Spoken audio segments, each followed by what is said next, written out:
This is how TikTok and consumer culture are quietly destroying you. If you're young like me, you've seen it. Every few weeks there's a new must-have product blowing up on your feed. Imagine this, you're scrolling through TikTok late at night, your screen glows softly in the dark, and your thumb almost automatically moves. Swipe, watch, laugh, repeat. 30 seconds later, a creator you like is unboxing something you didn't even know you wanted. Before you realized, you clicked on the link, checked your Apple Pay, and boom, it's on its way to your doorstep. You didn't plan it, you didn't think it through, you just bought it. This isn't a coincidence. This isn't even your fault. This is the result of an entire system built on keeping you hooked. One that's changing how we pay attention, how we think, and also how we spend our money. TikTok is more than just an app. It's a behavioral experiment running at global scale. Over 170 million users in the US alone, most of them under the age of 30. On average, an American user spends 1.5 hours per day scrolling through the endless feed. That's more than most of us spend watching TV, reading a book, or talking face to face to a friend. But the question isn't just why we spend so much time, it's what that time is doing to us. Let's start with what TikTok makes different. Unlike older social media platforms, TikTok isn't built around the ones you follow, it's built around what keeps you watching. The For You page is powered by one of the most advanced recommendation algorithms ever deployed on consumer tech. Every second you spend on that video, every like, every pause, every share, and every reply becomes data. The algorithm doesn't just show you what you already like, it predicts what will keep your brain engaged a little longer than the last clip. Now think about it, what that means for your brain. Human attention evolved in a world of scarcity, a world where new information was rare and valuable. Every rustling in the bushes could mean danger or opportunity. Our brains learned to chase novelty because novelty meant survival. Fast forward to today, and that same survival mechanism is firing non-stop as we keep scrolling. Each new video triggers a small hit of dopamine, the neurotransmitter that tells us, hey, something interesting is about to happen. Dopamine isn't the reward itself, it's the anticipation of the reward. It makes you keep seeking, keep swiping, and keep watching even when you're not enjoying it anymore. And this is where it gets complicated. Our prefrontal cortex, the part of our brain that is responsible for self-control, decision-making, and long-term focus, doesn't fully develop until around the age of 25. That means the majority of TikTok's audience is literally using an app designed to exploit impulsivity during the years where the ability to regulate impulses isn't fully matured yet. The result? Shorter attention spans, weaker impulse control, and an increased likelihood of compulsive behaviors. Neuroscientists have started referring to this as variable reward conditioning. It's the same mechanism that's used in slot machines. Every time you swipe on TikTok, you don't know what you're getting. Maybe it's funny, maybe it's emotional, or maybe it's boring. That unpredictability keeps you engaged.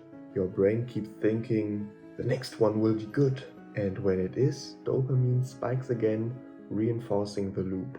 Now add commerce into that mix. In late 2023, TikTok launched TikTok Shop in the United States, merging entertainment and e-commerce in a single experience. You no longer have to leave the app to buy what you see, it's all integrated. Influencers can sell the products directly through the live stream or the short clip, and one click turns a moment of curiosity into a financial transaction. It's fast, it's frictionless, and it's emotional. In psychology, this is called affective purchasing. Buying not driven by logic, but by emotion. When you see a product presented by someone you trust or admire, your brain temporarily blurs the line between entertainment and endorsement. And TikTok has blurred that line to perfection. What makes it even more powerful is the emotional undertone behind it. FOMO, the fear of missing out. Every viral product, every limited drop, Every comment saying, "I just bought mine," triggers a quiet panic that you might be left behind if you don't join in. For younger users, especially Gen Z and Gen Alpha, these moments can feel social, communal, and even empowering. But underneath, there are commercial interactions designed to maximize time, engagement, and spending. According to US consumer studies, around 35% of Gen Z shoppers have already bought a product directly through a social media platform. That number is rising fast, and TikTok is leading the charge. The platform's live shopping feature has exploded in countries like Indonesia and the UK, where impulse-driven sales reached billions of revenue within months. The same pattern is now emerging in the United States, and with it, a growing concern: digital debt. Impulse buying on social media often leads to spending beyond one's means. Credit card debt among Gen Z Americans has reached record highs in 2025, more than $150 billion nationwide. According to Federal Reserve data, financial counselors are warning that many of these young consumers aren't buying essentials, they're buying trends. The dopamine hit from buying now outweighs the distant pain of paying later. So we have an algorithm that rewards impulsivity, a shopping system built directly into it, the very brain systems meant to manage restraint. You don't need to be a scientist to see where that might lead. But it's not just about money, it's also about time and mental space. Recent cognitive studies in the US have shown that heavy short-form content consumption correlates with measurable declines in sustainable attention.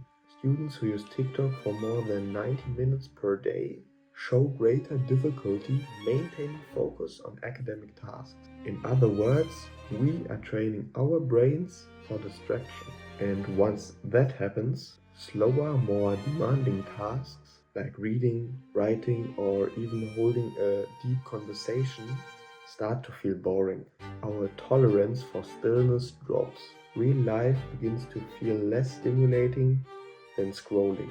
It's not that our brains are broken, but they are adapting, just not in a way that benefits us. This adaptation affects mood as well.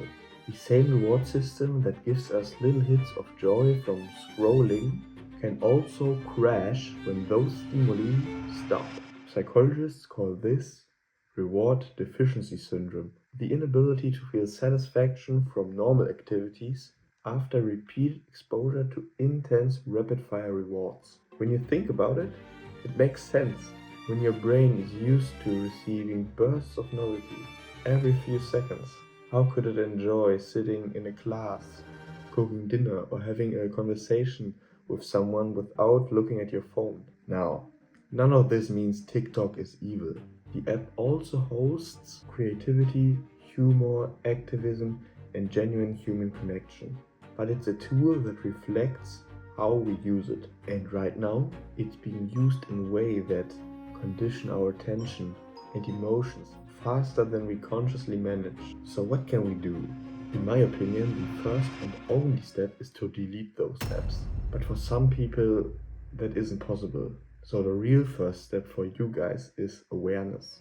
Understanding the mechanics behind those platforms helps you regain control. When you know that the algorithm's job is to keep you watching, not to make you happy, you can choose how much power you give it. Setting screen time limits isn't about digital puritanism, it's about protecting your mental real estate. Second, reintroduce friction. Friction slows you down, gives you time to think.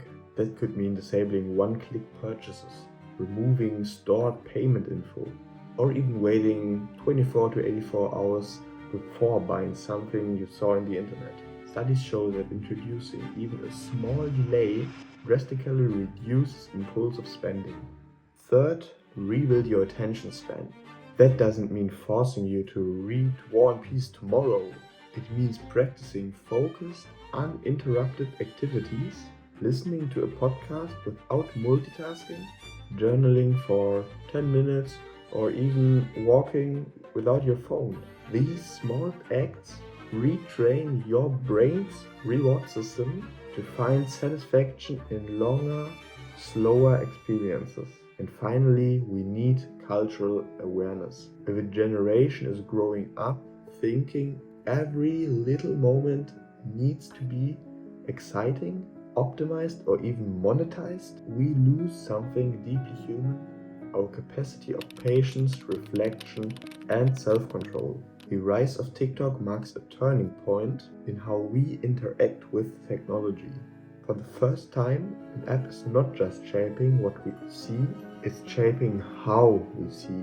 It's teaching our brain what to value: speed over depth, impulse over intention, consumption over content. And if we are not careful, that conditioning could define not just our habits, but also our future. Because the question isn't whether we can handle TikTok, it's whether our minds, our attention, and our decisions can keep up with the pace of a machine that never stops learning from us.